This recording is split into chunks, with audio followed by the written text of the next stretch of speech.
It's no good, it's too bad. I can't just sing a final song, say so long and leave it at that. It's alright, I've got time, so I didn't hitch a ride on a rocket to the top. I'll get there in a steady climb.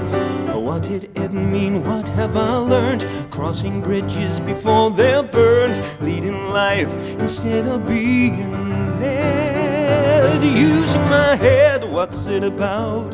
Did I lose innocence going in or gain experience coming out? What did it mean? What have I learned? Eating off tables before they're turned, living life instead of playing dead. Throwing down the pencil and grabbing a pen, taking the wheel, driving again. Throwing down the pencil and writing in ink. This is how I feel, this is what I think. Dreaming again and making those dreams real. No big deal, I'll hit my stride. If I'm not breaking the ribbon at the end of the race, it's only 'cause I haven't tried. What did it mean? What have I learned? Taking the credit I know I've earned, waking up and flying out of bed. Throwing down the pencil and grabbing a pen, taking the wheel, driving again. Throwing down the pencil and writing in ink. This is how I feel, this is what I think. Dreaming again and making those dreams real. Taking the wheel. I've been in the backseat long enough, tacking along for the ride. I've been in the backseat long enough to know that you never get what you deserve if you never can decide. There's only one way to get where you wanna go. Throwing down the pencil and grabbing a pen, taking the wheel, driving again. Throwing down the pencil and writing in ink. This is how I feel, this is what I think. I'm dreaming again and making those dreams real. Taking the wheel.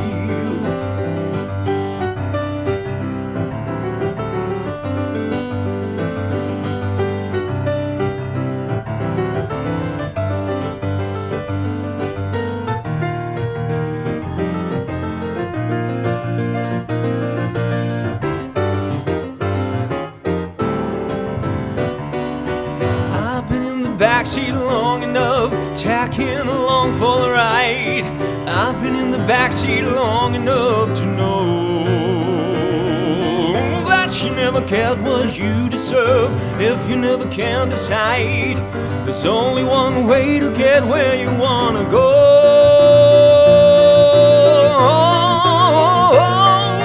Throwing down the pencil and grabbing a pen, taking the wheel, driving again. Throwing down the pencil and writing in ink. This is how I feel, this is what I think. Dreaming again and making those dreams real. Dreaming again and making those dreams real. Dreaming again and making those dreams real.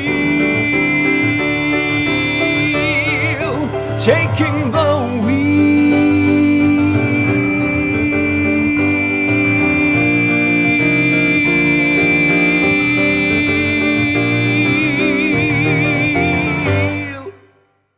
Hej og velkommen til min inspiration. Tak fordi du lytter med. Det her er episode 2, og i sidste uge havde vi besøg af skuespiller og sanger Rasmus Rothaus Fortoft til en snak om folkemusik, modgang og glæden ved at stå op hver dag. Og det lød cirka sådan her. Well, I came home. Man fredag, dobbelt lørdag, dobbelt søndag. Og så vågnede jeg tirsdag. And I fell heavy. Og så kommer man bare gående hen mod klaveret, lidt krumrykket. Så stopper han op lige pludselig, knipser en gang, og så går han videre. Som om hans beat ind i hovedet, det var lige, der var lige break der.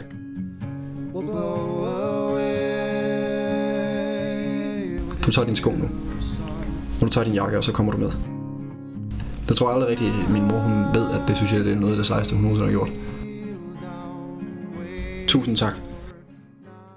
I dag har jeg besøg af en mand, som har så mange talenter i rygsækken, at hans titel lyder helt fjollet.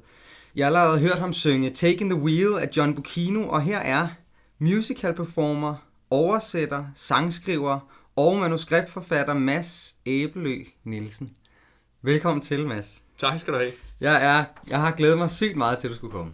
Jeg har glædet mig helt vildt meget til at komme. Ja, vi snakkede lige om inden, at vi er også lidt spændt og lidt nervøs for, hvad fanden er det egentlig, der skal ske her. Fordi det er nyt for mig, og det er nyt for dig, og det er sjovt. Lige præcis. Du har sunget Taking the Wheel. Mm-hmm. Den har skrevet John Bucchino. Ham kender du ret godt. Ham kender jeg ret godt, ja. Hvorfor kender du ham? Ham har jeg været så utrolig heldig at få lov at skrive en forestilling sammen med. Ja. En forestilling, der hedder Esaura, og som handler om Fredericia i virkeligheden. Ja. Handler om Fredericia i 1849, omkring slaget, der var derovre. Ja. Og hvordan kom det i gang? At du lige pludselig... John Bucchino skal lige ses, han er amerikaner, og meget, meget, meget dygtig sangskriver. Lige præcis. Og har skrevet musik hele sit liv, og det er faktisk også ham, der har indspillet backtracket. Han er meget, meget dygtig pianist, meget dygtigere end mig, og derfor så er det ikke mig, der spiller på det track, vi lige har hørt. Det er John selv, der har lavet en indspilning og sendt til os. Så thank you very much, John. Hvordan kom det ligesom i gang, at du begyndte at arbejde med John? Altså Esaura var egentlig et bestillingsværk, så at sige. Det var Søren Møller, som nu er direktør på Fredericia Teater, og som dengang var rektor på det Danske Musicalakademi, som det hed dengang. Ja. Han, som havde sat det her projekt i søen med, at der skulle skrives en forestilling om Fredericia, når nu... Altså allerede på det tidspunkt med Musicalakademiet var Fredericia jo godt på vej, eller var måske allerede blevet en musicalby i Danmark i meget høj grad. Ja. Og så føltes det jo meget naturligt, at når det nu var en by, der havde så meget historie, og havde så mange historier, at der skulle skrives en musical om Fredericia. Og hvornår var det her? Ja, det er længe siden. Det er længe siden? Det er så længe siden, jeg ikke kan huske det. Okay. Det har været i 7 måske. 7, ja. Deromkring. Ja. At det startede. 7 eller 8, vil jeg tro. Ja. Og jamen, han havde den her idé til, at der skulle skrives den her musical, og jeg havde arbejdet lidt med udvikling og forestilling i det udviklingscenter for musikdramatik, der hedder Uterus, som også ligger i forbindelse med akademiet, lå det dengang, men også ligesom herhjemme i Fredericia. Ja. Og det har jeg så åbenbart gjort nok indtryk til, at Søren han valgte at spørge mig, om jeg havde lyst til at skrive manuskript til den her forestilling. Og han kendte John, eller hvad? Og han kendte faktisk ikke John, da det her det tog sin begyndelse. Så vidt jeg ved, han kendte til John. Ja. Men fik igennem nogle andre kontakter, hvor han ligesom prøvede at spørge ind til, hvem ville være den rigtige til at skrive det her projekt. Hvem ville være... Ja, hvem ville kunne fange det her, den her historie musikalsk. Ja. Fik han så fundet frem til John. Ja. Som så lykkeligvis besluttede sig for at sige ja til det. Ja. Fantastisk. Og hvad sker der så, når man starter sådan et projekt? Det er jo et gigantisk projekt, og det tog også helt vildt mange år at lave færdigt, ikke? Ja. Med mange workshops og vende tilbage til det og revidere og sætte det op her og så sætte det op her. Ja, det må man sige. Ja. Er det dig, der har skrevet historien? Historien bygger på en bog af Carl E. Simonsen, der hedder Abraham Fournet. Og den har vi ligesom taget udgangspunkt i, tror jeg er den bedste måde at sige det på. Fordi vi har også rykket os rigtig meget fra, hvad den historie er. Der har været rigtig, rigtig mange helt fantastiske mennesker tilknyttet den her skriveproces. Ja. Vi fik på et tidspunkt af vores dramaturg Jennifer Toksvik, på et tidspunkt, hvor vi sad i nogle af de tidlige udkast til den her historie, og jeg var meget, meget tro over for bogen, fordi at jeg ligesom havde sådan et eller andet respektforhold i forhold til at sige, men nu tager vi udgangspunkt i den her bog, så er vi også nødt til at formidle den her bog, og ligesom holde fast i, hvad den er. Ja. Og hun sagde på et tidspunkt noget i retning af, at jamen, prøv at høre, nu skriver du ikke bogen, nu skriver du musical. Ja. Og så, nu har du læst bogen tilstrækkeligt mange gange, og du har skrevet nok udkast, der bygger på den bog. Ja. Næsten slavisk. Ja. Læg den væk, og skriv musical. Ja. Og det prøvede jeg at gøre. Ja. Og derfor er der mange ting, vi har givet slip på, og givet os selv lov til at give slip på, og sige, jamen, den historie, vi gerne vil fortælle, der sker det her i stedet for, og der er den karakter nødt til at være sådan her, og der har vi brug for, at det her sker, eller vi har lyst til, at det her sker. Ja. Så på den måde har vi fjernet os rigtig meget fra den, Ja. og det tror jeg også, vi har været nødt til for at fortælle den historie, som vi i sidste ende gerne vil fortælle. Ja. Og må man gerne det? Ja, det må man gerne. Ja. Altså, det er jo en bog, der er i jeg ved ikke engang, hvad det hedder på dansk, det der hedder public domain. Ja. Så det må man gerne. Ja. Man skal selvfølgelig... Det er noget med rettigheder, sige. når det er et vist antal år siden, at vedkommende er død. Lige præcis. Ja. På samme måde som Shakespeare, lige hvor præcis. man laver alt muligt Ja, med. Hvis lige man præcis. Man kan sige, vi krediterer jo stadig bogen. Vi siger jo altid stadig, at stykket er bygget på den her bog, og det er det, den har taget udgangspunkt i. Det er jo ikke sådan, at vi går ud og siger, at det her har vi fundet på selv fra bunden af. Ja. Men ja, altså vi har også løsredet os meget fra den, men man kan sige, meget passende for den podcast, vi sidder og laver nu, ikke, at vi har jo taget inspiration fra bogen. Ja. Det er jo lige præcis det, den er blevet for os i den proces. Ja. En inspirationskilde. Ja. Hvor vi har kunnet tage nogle ting og bruge, og vi har kunnet tage nogle ting og lade være at bruge. Eller være med, ja. Og dit arbejde med John der, hvordan fungerer det? Sådan helt ned i, kan man sige, i detaljen. Hvad sker der? Hvem starter? Jamen, sådan en proces, der skal jo skrives en masse sange. Ja, altså hele processen startede jo faktisk med, at vi begge to blev hyret ind på det her projekt, uden overhovedet at have talt sammen. Okay. Hvilket jo egentlig er ret vildt, når man tænker tilbage. Ja. Dengang, der tænkte jeg ikke så meget over. Jeg havde ikke skrevet så meget før, eller prøvet sådan en proces før, så det tænkte jeg jo slet ikke over. Nej. Men første gang, jeg overhovedet taler med John, jeg tror, jeg havde skrevet lidt sammen. Jeg tror, vi havde skrevet et par mails sammen, bare lige sagt, hey, hej, og jeg hedder sådan og sådan, og det, vi ses snart. Ja. Fordi så kom John nemlig til Danmark. Ja. Og så mødes vi i lobbyen på det hotel, hvor han bor på, og ved, vi skal skrive den her forestilling, og ved, vi er blevet hyret ind til den, og aner jo ikke, om vi kan holde hinanden ud. Nej. Hvilket er helt vanvittigt, når man tænker tilbage på det. Det er det godt nok. At vi kunne have gået ind til den her proces, som jo nu har taget de her snart 10 virkelig år. mange år, altså, og risikeret, synes vi, at den anden var forfærdelig, og slet ikke været enige om noget som helst. Ja. Men heldigvis så faldt vi lynhurtigt i hak, og havde egentlig meget de samme idéer, og jeg tror også, at vi har været sammen på en læringsrejse i det, fordi at som sagt, det var noget af det første, jeg skrev overhovedet, og når jeg sådan ser tilbage, var nogle af de første udkast relativt ringe. Okay. men heldigvis har John og andre projekter kunne se nok potentiale i det, kunne se, at der var udviklingsmuligheder, både i det og i mig, til at vi kunne komme videre med det, ikke? Og jeg tror egentlig, John havde jo skrevet noget før. John havde også haft en forestilling på Broadway på det tidspunkt, og så det var ikke, fordi han ikke havde erfaring med det, men han kommer egentlig ikke fra at skrive. Han er ikke sådan en, der er målrettet gået efter, at jeg vil skrive musik til scenen. Nej. John er egentlig bare musiker, og vil gerne skrive sange. Ja. Og på et eller andet tidspunkt er der nogen, der havde fat i ham og sagt, din sange vil egne sig virkelig godt til scenen. Ja. Og så er han ligesom kommet ind på den vej. Ja. Men fordi det ikke ligesom er det naturligt kom ud af for ham, tror jeg. Så har det også været en læringsproces for ham. Så er der hele tiden ting, han skal lære, og ting, som han naturligt gerne vil gøre på en anden måde, og derfor ligesom også har brug for at være i, hvad kan man sige, jeg synes, vi har lavet et meget trygt makkerskab, hvor vi netop begge to kunne lave fejl, og kunne lære hinanden, og kunne give hinanden kritik, og kunne hjælpe hinanden på vej hele tiden. Altså når jeg tænker tilbage på det her med at skrive sauer, så er det langt mere en læringsproces, end det har været en skriveproces. Okay. For mit vedkommende i hvert fald. For det var det første. Det er ligesom det første. Hver gang man møder en udfordring, så er det første gang, man har mødt den udfordring. Præcis. Jeg havde prøvet at skrive nogle ting før, men jeg synes, det var det første, jeg havde skrevet, hvor jeg ligesom stod med, hvor ligesom mig, der havde serven. Ja. Kan man sige. Ja. Fordi Steam, som jeg har skrevet før, kom på et oplæg fra en instruktør, der hedder Tim Zimmermann, som egentlig havde regnet forestillingen ud, og egentlig vidste, hvad det skulle være, og egentlig havde skrevet et draft, eller et udkast til den, men bare sagde, men jeg synes bare ikke, jeg kan skrive godt nok. Nej. Så kan I ikke skrive det her bare bedre. Ja, okay.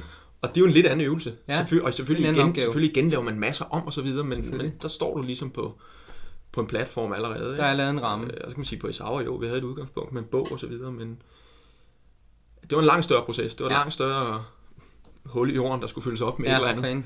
Et langt større stykke blankt papir, føltes det som, ikke? Så den læringsproces, den har været helt vild. Og det har i virkeligheden været, altså det er virkelig den, der har været min uddannelse til at blive manuskriptforfatter, kan man sige. Ja. Men det jeg har engang fået fortalt, jeg er opvokset lige så meget som jeg er opvokset i min familie, som alle sammen er skolelærer, er lige så meget opvokset hos min ældste ven, Christoffer Helmut, som er ud af Helmut-familien, hvor alle er skuespillere. Eller det er næsten alle i hvert fald. Og han er 4. generation af Helmuten. Og der har jeg været rigtig meget som barn, og der er jeg altid skuespiller i det hjem. Fordi der var så mange skuespillere i huset, så snakkede vi om på et tidspunkt, at vi både mig og Christoffer ville gerne være skuespillere, og også endte med at blive det. Og hvad man ligesom kunne gøre for at blive skuespiller. Om den eneste måde var at gå på skolen. Jeg ved ikke, hvem det er, der har sagt det, men så har jeg i hvert fald fået ind i hovedet af flere gange, at jamen, det er ikke at gå på en skole er ikke nødvendigvis det rigtige. Det er ikke nødvendigvis den måde, man bliver det på. Man bliver det ved at øve sig og gøre det rigtig, rigtig mange gange. Så hvis du kan få nogle arrangementer og få en masse undervisning andet sted, så kan du sagtens blive lige så dygtig. Eller der behøver ikke at være en fast... For at blive manuskriptforfatter, skal man gå på manuskriptforfatterlinjen. Eller sådan. Der er ikke ligesom nogen ensporet vej til det. Det synes jeg bare er meget skønt, at man finder sin egen vej, fordi man jo som kunstner, uanset hvad det er for noget, hele tiden bruger sig selv og skriver ud fra sig selv. Og derfor så er det også mig, som skal finde min vej ind i det her. Og måske bliver man aldrig rigtig færdig. Måske bliver man jo ved med at blive bedre og bedre og bedre og ændre sig, og så ændrer ens liv sig, og så ændrer man sig selv. Nå, men jeg dykker lidt længere ned i det her samarbejde med John. Når I så skriver en sang, hvad kommer først? Kommer teksten, eller kommer musikken? Ja, det var det, du spurgte om før, der ledte os ud på et langt sidespor jo. Og det, jeg virkelig ville sige, det er så kommet til at sige en masse andet, var, at noget af det første, som John ligesom kom med til det her samarbejde, var at sige, jamen han ville gerne skrive ud fra, i virkeligheden ville han gerne skrive ud fra et helt færdigt manuskript. Altså der var skrevet helt ud som prosa. Okay. Det vil sige, at han i princippet gerne ville have et manuskript, der var skrevet ud, ligesom hvis man lavede et almindeligt teaterstykke, uden sang. Ja. Og så tage noget ud derfra og lave sangen ud af det. Ja. Og det tror jeg på mange måder kan være en virkelig, virkelig, virkelig god måde at skrive en forestilling på. Ja. Det endte bare ikke med at være sådan, vi gjorde. Nå, okay. Det var et stykke hen ad vejen, sådan vi gjorde, kan man sige. Fordi vi hele tiden, vi skrev den meget sådan, at vi skrev første akt først, og arbejdede med den noget tid, og så skrev vi anden akt bagefter. Altså vi havde selvfølgelig en outline over det hele, men vi arbejdede sådan meget isoleret på akterne. Jeg skrev egentlig hele akten, inden John rigtig kom på, men jeg fandt hurtigt ud af, at jeg havde den tilgang til det, at jeg vidste nogenlunde godt, hvornår der kom en sang. Ja. Og så synes jeg, det begyndte at blive, så lige så snart jeg kom dertil, så begyndte jeg lidt at kunne fornemme den sang. Ja. Og så føltes det åndssvagt at skrive den ud som en replik.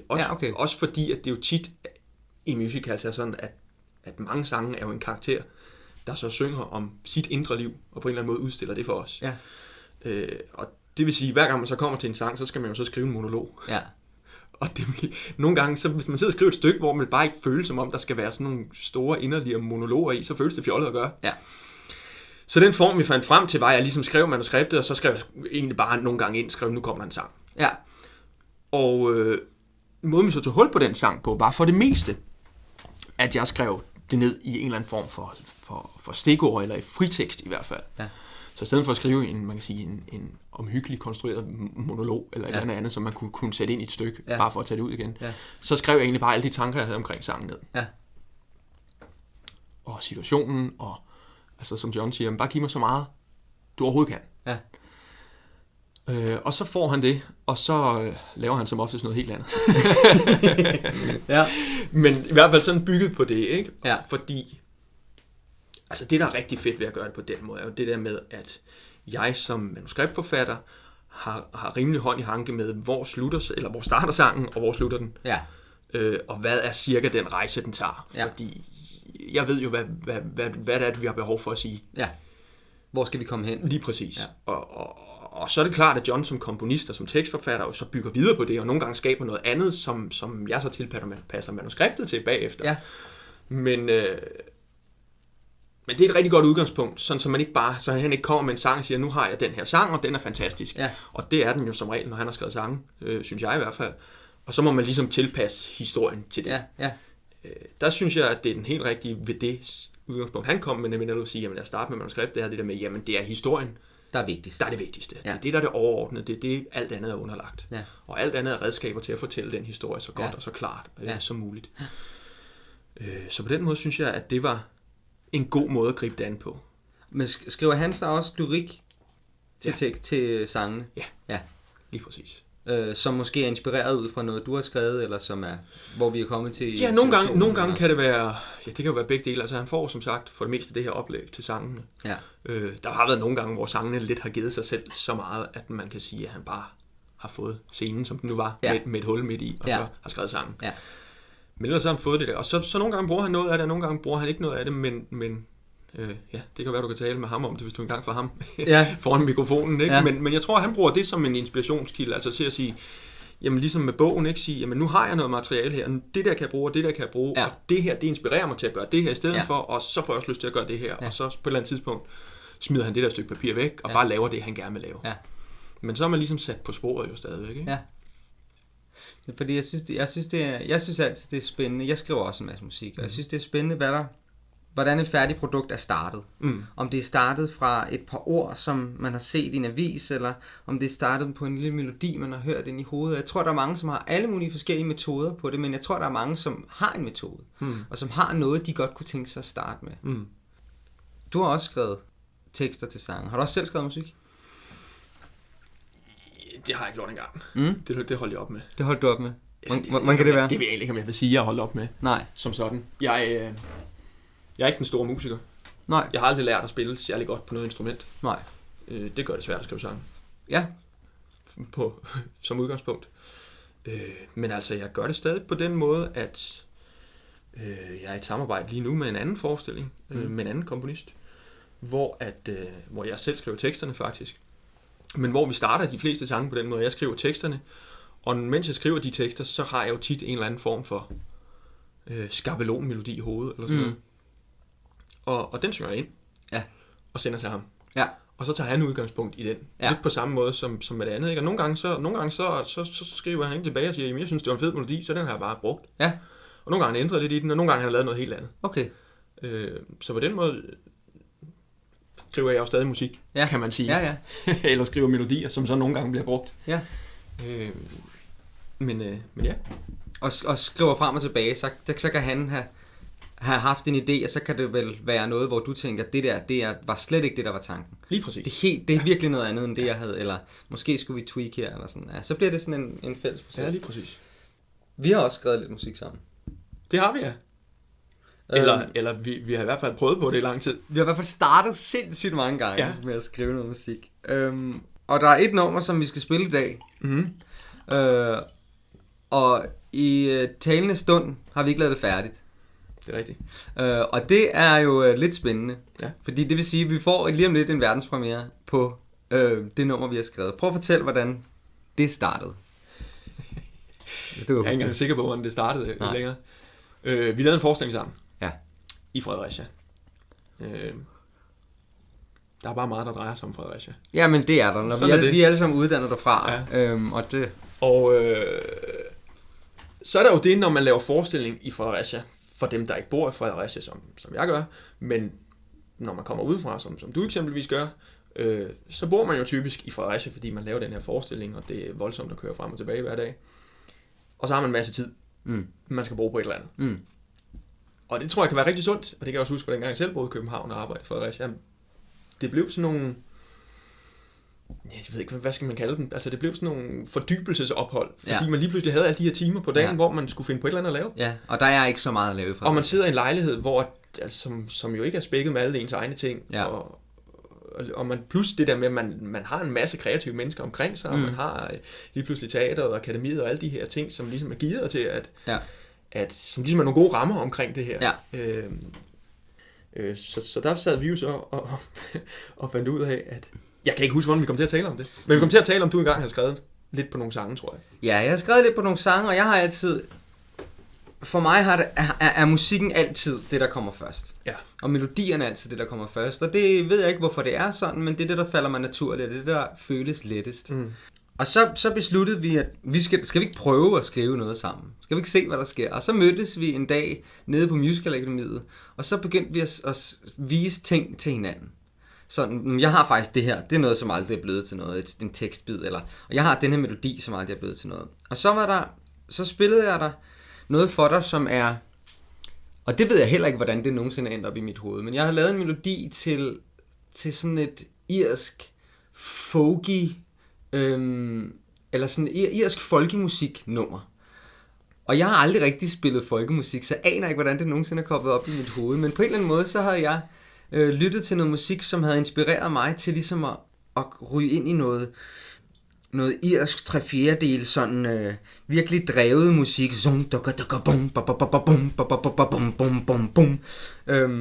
Og der havde jeg skrevet en melodi og en tekst til, som jeg havde fundet et gammelt sagn, som jeg havde skrevet ud fra. Jeg synes altid, det er pisse svært at skrive tekster. Jeg synes virkelig, det er svært at få ord til at blive poetiske. Og den melodi, synes du var skide sjov. Ja. Og så sagde du, må ikke få lov at skrive noget på det. Og tog det med hjem, og så skrev du en tekst, og så legede jeg lidt med det, og så småt begyndte at indspille det, og så pludselig så skiltes vores veje, og du blev i Fredericia, og jeg tog til København, og så fik vi ikke gjort noget ved det. Og det er over et år siden. Ja. Det skal siges, at imellem at vi spillede de her sange for hinanden, og at jeg rent faktisk skrev en anden tekst til det, gik der jo et halvt år. Ja, det er rigtigt. Så det har været sådan lidt en opbrudt proces. Men jeg kan faktisk huske, hvordan vi kom til at tale om det i første omgang. Ja. Hvilket nemlig også er lidt interessant i forhold til alt det her med inspiration, og lidt også i forhold til den her Taking the Wheel, som jeg startede med at synge i dag. Og hvad jeg synes er fedt ved den sang i forhold til det her emne omkring inspiration. For jeg kan nemlig huske, det var til en afslutningsfest på en forestilling, hvor vi stod og talte om at skrive. Om at skrive musik, om at skrive manuskripter, og om forskellige ting. Jeg kan huske, jeg opfordrede dig til at sige, begynd at skrive noget musik, og gør det på den måde, du sætter dig og skriver hver dag. Bare skriv et eller andet hver dag. Ja. For det havde jeg nemlig en periode lige der, hvor jeg var god til at gøre det i forhold til at skrive manuskripter. Og det er bestemt ikke fordi, at det er noget, jeg synes, jeg ellers er god til at sætte mig ned og få gjort.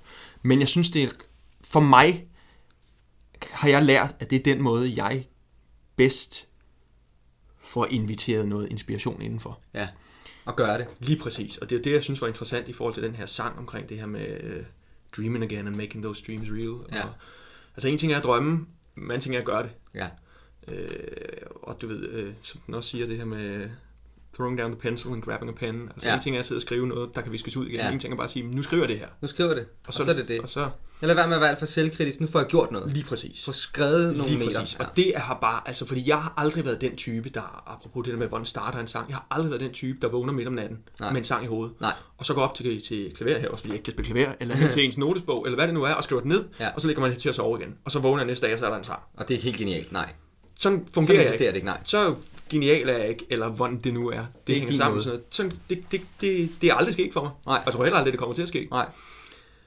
For mig er det, jeg får jo selvfølgelig også, som jeg tror egentlig alle mennesker gør, får de her glimt af noget inspiration, hvor man lige pludselig ser noget, eller læser noget, eller hører noget, og så opstår det, så forgrener det sig lynhurtigt ud til et eller andet, hvor man tænker, det skal jeg da lave en historie om, eller det skal jeg da gøre, eller det skal jeg da.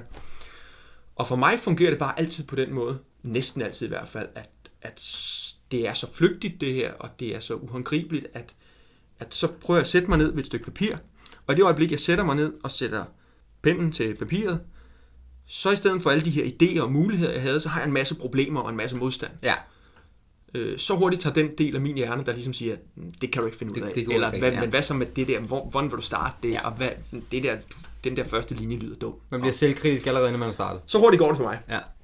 Og det har stoppet mig altså tusindvis af gange. Hver eneste dag, tror jeg, det sker, at jeg tænker et eller andet, hvor man tænker, det kunne være fedt, og så, altså nu, man lærer hurtigt en gang at sætte sig ned til papiret. Ja. Men den vej, jeg har fundet ud af det, som fungerer bedst for mig, er netop det der med at sige, så sætter jeg mig ned, og så får jeg skrevet noget. Ja. Og så er det klart, at man må starte med at sige til sig selv, og det her viser jeg ikke til nogen. Ja. Jeg skriver bare et eller andet. Fordi i det øjeblik, man så kommer i gang med at skrive og får lidt flow i det, og ligesom får løsnet op for det, så er det, jeg tit oplever at få en inspiration. Og der lige pludselig kommer ting, hvor jeg ikke, næsten ikke kan skrive hurtigt nok til at få det ud. Ja, og man skriver sig ind i en eller anden form for flow, eller? Jeg kan huske, jeg har en bog faktisk, stadigvæk jo. Jeg har bare ikke læst den længe. Men sådan en inspirationsbog for forfattere, som hedder Walking on Alligators. Som, så vidt jeg husker, fungerer på den måde, man ligesom kan slå op på den, så er der en side for hver dag, og så kan man slå op på den, og så er der sådan en eller anden tekst, hvor de har skrevet et eller andet om, husk nu det her, eller tænk på det her i dag, eller et eller andet. Lige et eller andet, der ligesom kan sige, okay, få nu gjort noget i dag. Ja. Og der var nemlig en af dem, som sagde sådan noget i retning af, at netop omtalte det her med, jamen det er ikke os alle sammen, der er den slags kunstnere, at vi, du ved, som jeg synes engang, jeg har læst om J.K. Rowling, der siger, at hun sad i et tog, og så skrev det på en serviet. Og så fandt hun ud af, altså så gik der 2 sekunder, og så vidste hun, havde hun hele Harry Potter-serien i hovedet. Ja. Det ved man ikke om rigtigt. Men det kan godt være, at nogen fungerer sådan. Men hvor den her bog bare sagde, jamen sådan fungerer det ikke for os alle sammen. Nej. For nogle af os er processen nødt til at være, at altså sammenligne det nemlig med at sige, jamen du står foran en mørk hule, som du går ned i, og så på et eller andet tidspunkt kommer du ud på den anden side, og så har du et eller andet med. Ja. Og det her tænker jeg bare virkelig tit på, for det er en rigtig god beskrivelse af, hvad den proces, som oftest er for mig. At jeg står foran et eller andet og tænker, det ved jeg sgu ikke. Jeg hænger anelse om. Og så prøver jeg at dykke ned i det. Ja. Og så på et eller andet tidspunkt kommer man op på den anden side. Ja. Og kan næsten have den der fornemmelse af, du ved, at have stukket hovedet ned i et kar med vand, og komme op igen og sådan en... Okay, nu er der skrevet et eller andet i hvert fald. Ja. Og når man så først har gjort det, jamen, så synes jeg, det er meget nemmere at begynde at redigere i det, og gøre det godt, og sige, så kan jeg godt. Så har jeg ligesom den sikkerhed at sige, okay, nu har jeg et eller andet. Ja. Begynder at fiddle med det. Ja, og så kan jeg meget bedre komme videre med det. Ja. Men, og det er jo netop også med den her sang, altså det var jo sådan, den startede, men det er jo også det, der er gået galt for os. Ja. Tror jeg. Ja, præcis. Altså det der med, at vi, ja, lige præcis. Det her med, at vi så har sagt, nå jamen, så får man ikke lige sat sig ned og få gjort noget af det. Og egentlig har vi jo tit stået i den situation, hvor man siger, nu skulle jeg bare sætte mig ned og skrive en tekst. Ja. Jeg fik bare aldrig sat mig ned med det skide stykke papir, vel? Og nu skal du bare sætte dig ned med din guitar og få sat nogle akkorder på. Ja. Men det får man bare ikke lige gjort. Nej. Og det er det, der er så skide svært med kunst, synes jeg. Det er al den der modstand, man sidder overfor, og det, der holder en væk. Ja. Og i virkeligheden synes jeg, at jeg tænker nogle gange på inspiration som modvægten til det. Altså, du ved, som det er en kamp mellem den her frygt og... Præcis. Og så hvad inspiration egentlig er, som er det, der ligesom prøver at drive en forbi og igennem den frygt. Jeg oplever tit at blive inspireret, når der sker noget, som ikke var planlagt. Eller når jeg oplever noget, som jeg ikke havde regnet med, at jeg skulle opleve. Mm. Pludselig skete der et eller andet. Pludselig mødte jeg Mads, som kunne noget, som jeg ikke kunne. Ja. What? Det rystede lige min... Okay, der lærte jeg noget igen. Og jeg ved ikke, hvorfor den hedder Walking on Alligators, men den bog, du har læst. Men måske er det også fordi, at når man kommer ud og er usikker, så er man nødt til at bruge sin fantasi til at komme på sikker grund igen. Sammen med hulen, når man går ned i et mørkt rum, og det er pisse farligt at være i et mørkt rum, og man mister kontrollen, og så er man nødt til at bruge sin fantasi på at få noget til at fungere. Og så kommer man ud igen på den anden side, og så kan det godt være, at det ikke fungerer, men der er noget. Der er helt klart noget. Men det er jo lige præcis det der med at komme ud et sted, hvor man ikke har kontrol. Hvor man mister kontrollen. Det tror jeg, du har ret i. Det tror jeg, du har noget helt rigtigt i. Ja. Og det er der kommer noget nyt ind. Og tillade sig selv at miste kontrollen og sige, jeg mister ikke mig selv, bare fordi jeg lige mister kontrollen et øjeblik. Men det er også det, der er skidesvært. Det er pisse, og det er uhyggeligt. Ja, det er jo det. Og det synes jeg, vi skal gøre nu. Fordi jeg synes, vi skal prøve at... Jeg synes, vi lige slukker mikrofonen, og så bruger vi de næste 10 minutter på at finde en form på den her sang. Og så får vi den sendt afsted. Og så får vi lukket kapitlet om Run for the River, som sangen hedder. Lige præcis. Så det her, det er Run for the River, som har været et par år undervejs. God fornøjelse.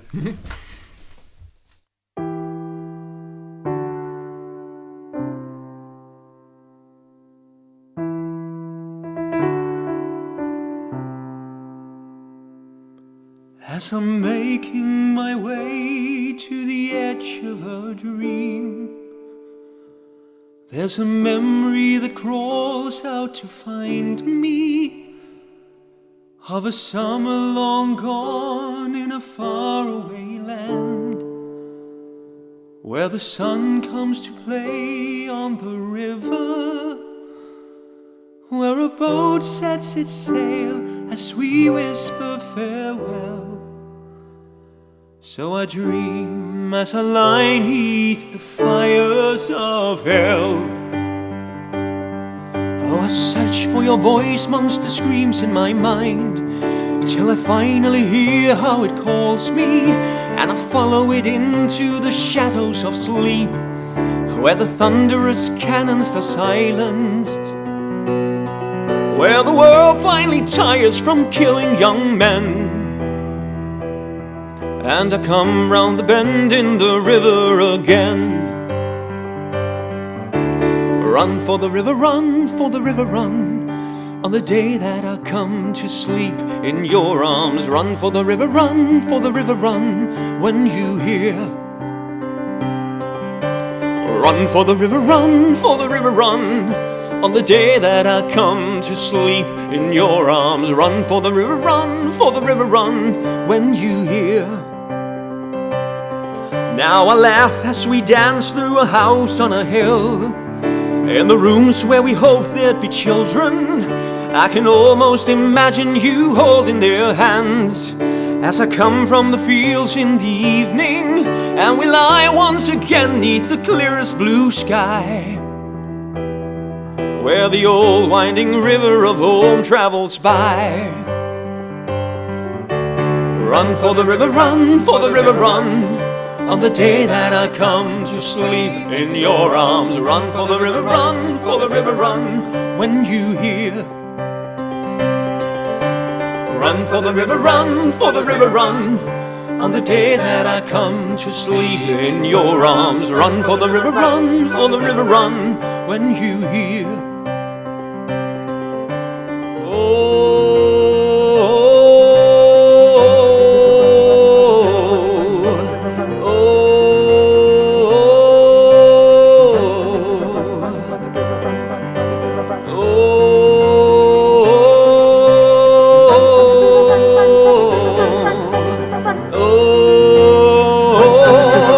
Said run for the river, run for the river, run, on the day that I come to sleep in your arms. Run for the river, run for the river, run, when you hear.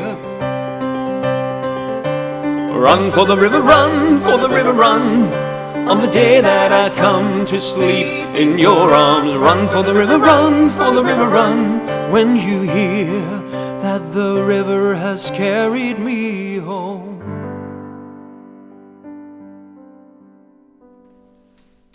Tak for sangen, Mads. Ja, selv tak for sangen, Emil. Så fik vi gjort noget ved det. Det gjorde vi. Nu har den form, og nu er den ude i verden. Nu findes den. Ja. Run for the river. Tag godt imod den. Den har været langt undervejs. Ja. Hvad er det for en sang? Ja, det ved jeg ikke. Det er jo... Det er dig, der har skrevet en tekst. Ja, det er rigtigt. Hvad er det nu? Det er mig, der har skrevet en tekst. Og jeg tror, den tekst er, som den er, fordi jeg fik den her melodi af dig, som havde det her irsk inspireret et eller andet. Mm.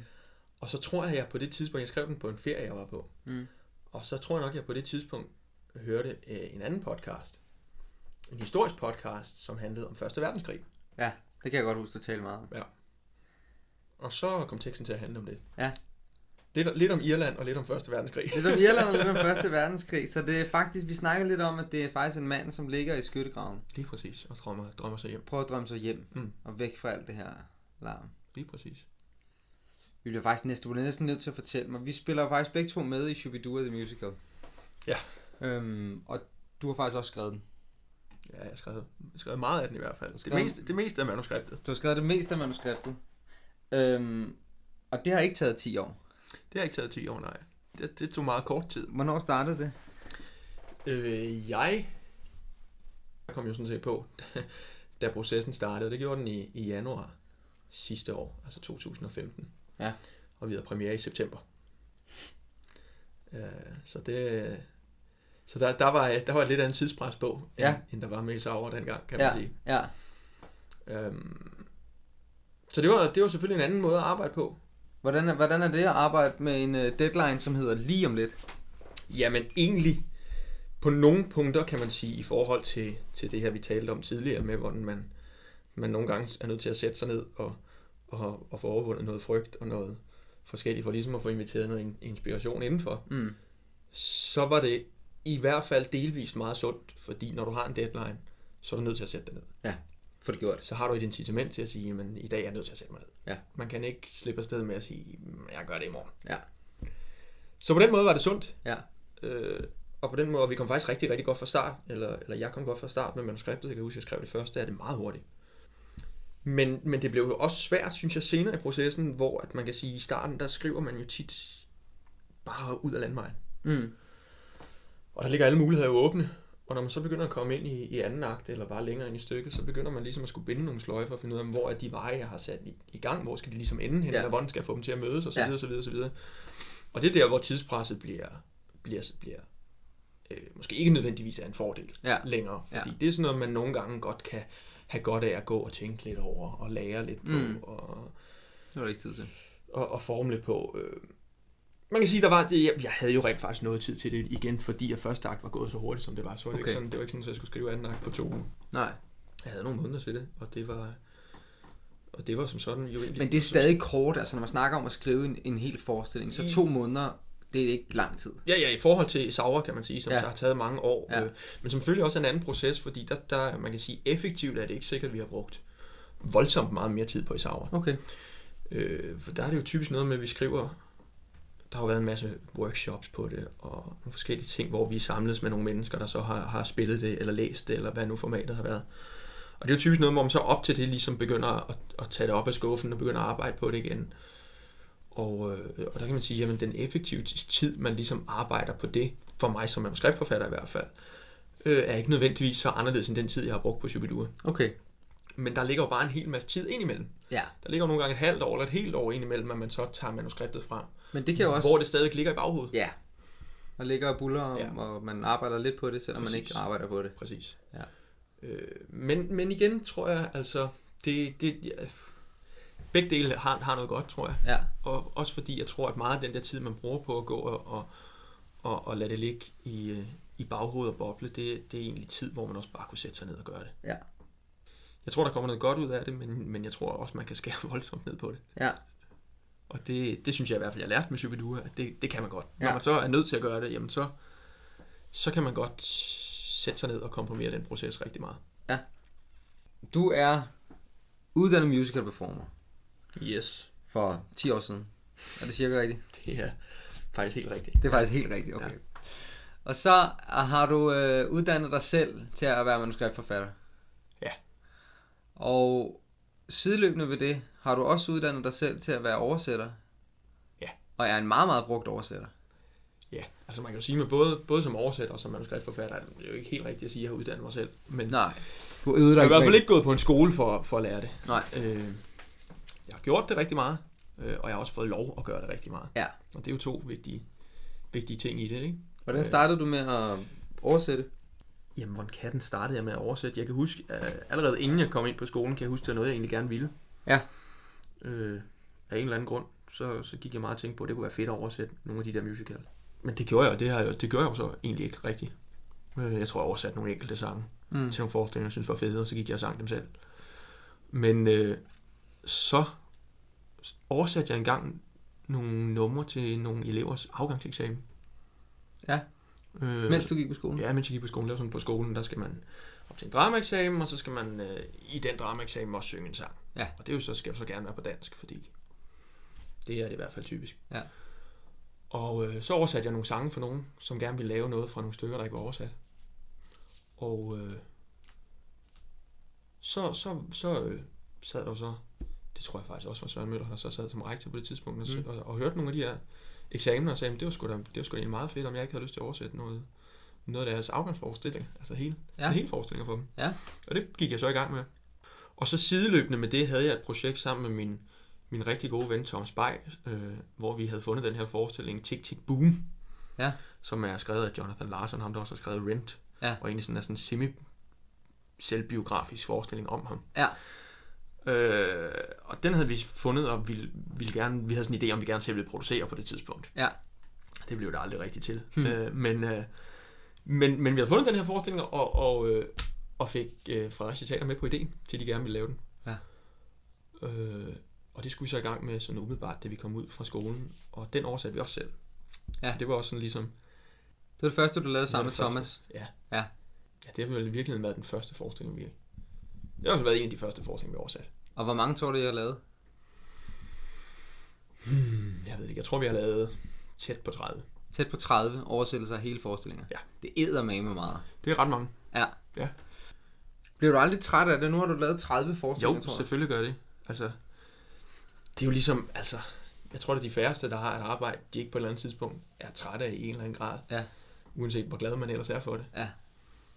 Men jeg synes, det er fedt. Jeg synes, det er sjovt. Jeg synes, det er udfordrende. Jeg synes, det er altså det der med at oversætte, det er på mange måder den bedste uddannelse, man kan give sig selv til at skrive forestillinger. Ja.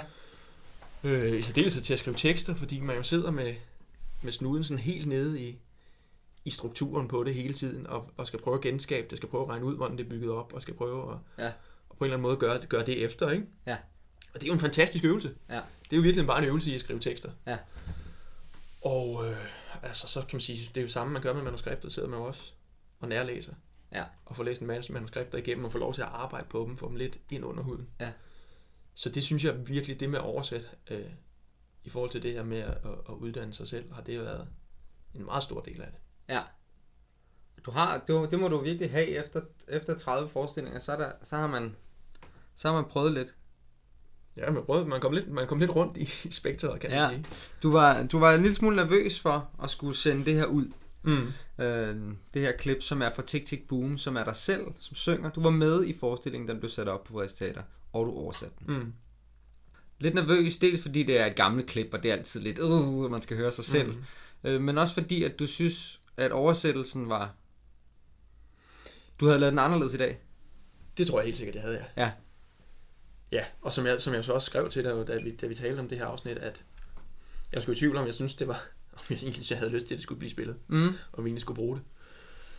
Men på den anden side, så satte det jo også nogle tanker i gang omkring det her med inspiration. Ja. Og om hvad det er, man laver, og hvorfor man laver det, og hvorfor man gør det på den måde, man gør. Og det sætter jo virkelig noget i relief i forhold til det her med, at man lærer noget af at gøre ting. Ja. Og det er jo fedt at kigge tilbage på noget, der var for så lang tid siden, og sige, jamen, altså dengang synes vi jo, det var godt. Ja. Og fik noget godt ud af det, og folk fik en god oplevelse ud af det, vi lavede. Så det er jo ikke fordi, det har været ubrugeligt. Nej, overhovedet. Men det er jo også bare, det synes jeg jo er inspirerende i virkeligheden, at kigge tilbage også på noget, man selv har lavet og sagt, det kunne jeg gøre bedre i dag, fordi jeg har arbejdet med det og rykket mig. Og det synes jeg, der motiverer til at blive ved med at prøve at rykke sig, at man kan se, at det giver noget. Ikke? At det giver noget. Jo, sådan har jeg det også, når jeg hører gamle indspillinger af mig selv som sanger. Dels så er det første, der sker, det er, at jeg bliver helt krummerterende og tænker, nej, jeg kan slet ikke holde ud, at der er nogen andre, der skal høre det her. Og sådan har andre det ikke. Det er altid en selv, som er så selvkritisk på de her ting. Og så det der med at høre, jeg synes, når man er i et fag, hvor man hele tiden stræber på at blive bedre, det gør man nok i de fleste fag, men det bliver vi i hvert fald bare nødt til i vores fag, fordi der er så mange om budet. Der er så mange, der gerne vil, og man er nødt til at blive ved med at øve sig, fordi ellers så kommer der nogen, som er yngre og pænere og helt sikkert, men man kan også sige, det er også lidt et privilegie at arbejde for et fag, hvor det altid er muligt at udvikle sig videre. Altså vi kan aldrig nå et punkt, hvor man siger, så er du færdig. Nu kan jeg det. Nej. Der er ligesom ikke noget facit. Præcis. Men og der synes jeg nemlig, at det er inspirerende, når man går og arbejder med ting hver dag, så kan man godt tænke, hvad fanden sker der egentlig noget? Er det ikke bare altid sådan her? Jeg synes altid, det er det her, jeg har problemer med. Jeg synes altid, jeg har svært ved at synge de her toner, eller jeg synes altid, jeg har svært ved at spille den her form for status på en scene, eller det har jeg aldrig rigtig synes. Men når man så kan kigge tilbage, og ligesom tage sådan et kvantespring tilbage, og sige, for 5 år siden, så det sådan der ud, så kan man virkelig mærke, gud, ja, okay, der er sket noget. Selvom jeg tænkte, at jeg også havde problemer med at synge høje A'er for 5 år siden, så er der virkelig sket noget siden da, eller jeg lyder anderledes, eller jeg ser anderledes ud, eller det gør noget andet, og det er da inspirerende og motiverende til at ville arbejde videre. Det er jo det. Det er jo det er, og det kan jo godt være, at man aldrig når at synge det skide høje af, eller hvad det nu er, man stræber efter, men det er jo for det meste hårdt og frustrerende og sådan noget, men når man kravler om bagved det, så er det jo virkelig en gave at have nogle ting at stræbe efter. Ja. Fordi man lærer så meget på vejen. Det kan godt være, at man ikke lover at synge i dag, men så kan det være, at du har fået 1000 gange bedre G ud af det. Ja, præcis. Og det er jo fedt. Det er røvfedt. Mads, jeg synes, du skal lige prøve at sætte scenen til, hvad der sker i den sang, vi skal høre nu. Jamen, den her forestilling, den handler om Jonathan, som er komponist, og som prøver at komme igennem med sin kunst. Ja. Og som kæmper meget med det her med at blive ved med det. Selvom det nogle gange er op ad bakke, og selvom man nogle gange ikke har lyst, og alle de her ting. Ikke? Og han har så lige fået at vide, at hans bedste ven er alvorligt syg, dødelig syg. Og det sætter tingene lidt i perspektiv for ham. Det er det, den sang handler om. Mm. Mads, tusind tak, fordi du kom.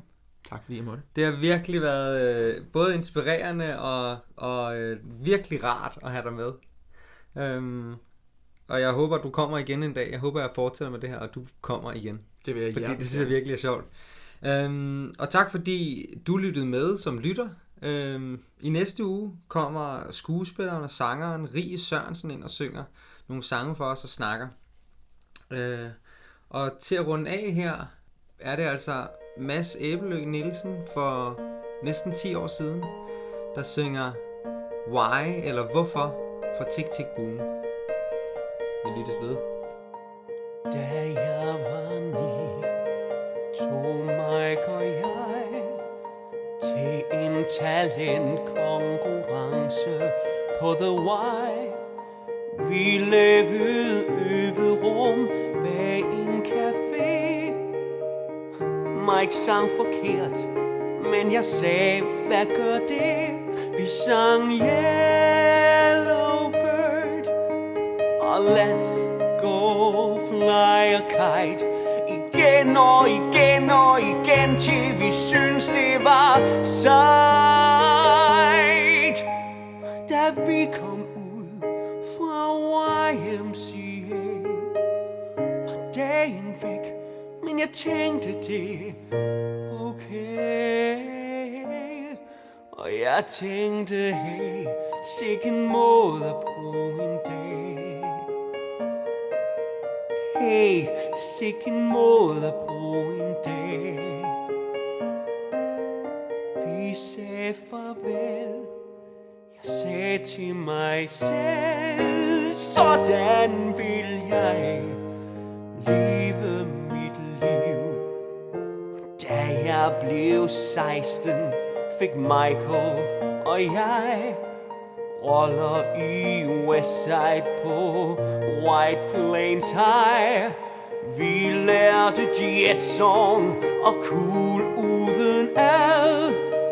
Mike spillede Doc, der ikke sang og var glad. Vi sang Got a rocket in your pocket, og the Jets are gonna have their way tonight. Igen og igen og igen, til vi synes det var sejt. Da vi kom ud fra den sydende sal, var natten ligesom varmere end normalt. Og jeg tænkte, hey, sikken måde at bruge en dag. Hey, sikken måde at bruge en dag. Vi sagde farvel. Jeg sagde til mig selv, sådan vil jeg leve mit liv. Mens livet løber ud i sand, hører man verdenen råbe til sig. Drømmene venter, spring på, mens du kan.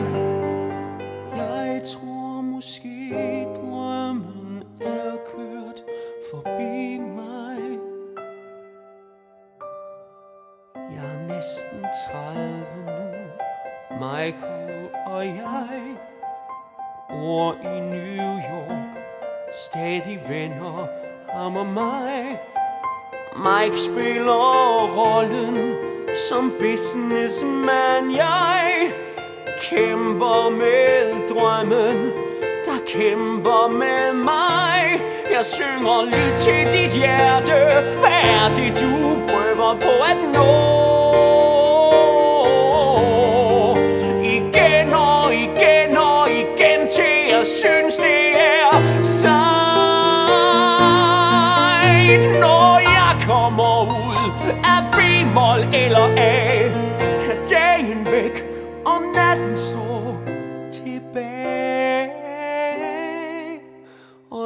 tænker, hey, sikke måde at bruge en dag. Hey, sikke måde at bruge en dag. Hvem siger farvel? Jeg lover mig selv.